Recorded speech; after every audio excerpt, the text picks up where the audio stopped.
Hello everybody, welcome back to the channel. I'm your host, the #1 Vice Skins fan extraordinaire, Adam Boyer. Today we are going to be taking a look at the Washington Commanders defensive line situation. What's next? That's the title of the video. We've been doing the Commanders situation videos by position, and we're running out of positions. We're almost finished, but I don't know that I'll do every single position we have on the team, but we're getting dang close. And today we're doing the defensive line, who most people would probably, or what most people could probably consider the strength of our team. So, before we get started, let me please remind you to subscribe to the channel, drop a like, and also, I've set up a Patreon page. So, if you would, go over there, support me, there's levels and tiers ranging from $3.50 all the way up to $75 with different perks. And so I do hope you will consider supporting me over there. Now, let's get into the video. So obviously on our depth chart, we have at end, Chase Young, Montez Sweat, and then our backups are Casey Toohill, James Smith-Williams, Daniel Wise, and Shaka Toney. Those are our immediate backups, and we saw with the injuries to Young and Sweat last year that Toohill and Smith-Williams are very capable of coming in for a couple games and filling in, and they're pretty decent backups, and so we can be pretty comfortable having them as far as depth goes. As far as defensive tackle goes, we've got 2 first-round picks, Jonathan Allen and Daron Payne, and a second-round pick backing them up from this year's draft, who we have not seen play yet, Phidarian Mathis, and behind him would be David Bada. So, we're going to take a look at the contracts for all of these guys. Chase Young is signed through 2023. We have about $31 million left to pay him. Montez Sweat is signed also through 2023. We only have about $15 million left to pay him. Jonathan Allen is signed all the way through 2025. We got him his contract extension. He's signed through 2025. He has about $75 million we have to pay him. There is a potential out in 2023, although it is pretty unlikely, even if he missed the whole season due to injury, that there's any scenario where the Commanders would exercise that out. So we should have him for lots of years to come.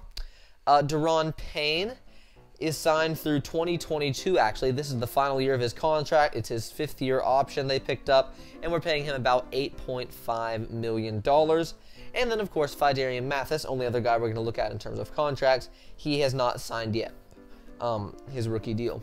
So, I will say I think that this is going to be a very scary defensive line. I know I said that in 2021, and it probably would have been had it not been for all the injuries. But yeah, Chase Young and Montez Sweat, Casey Toohill, James Smith-Williams should be awesome coming off the edge. Phidarian Mathis is a great depth player to have in the middle and complement Jonathan Allen and Daron Payne. And so yeah, I do think this will be the strength of our defense, possibly the strength of our entire team again, and I am pretty optimistic for this unit as a whole. As far as free agent options go, we usually look at free agent options.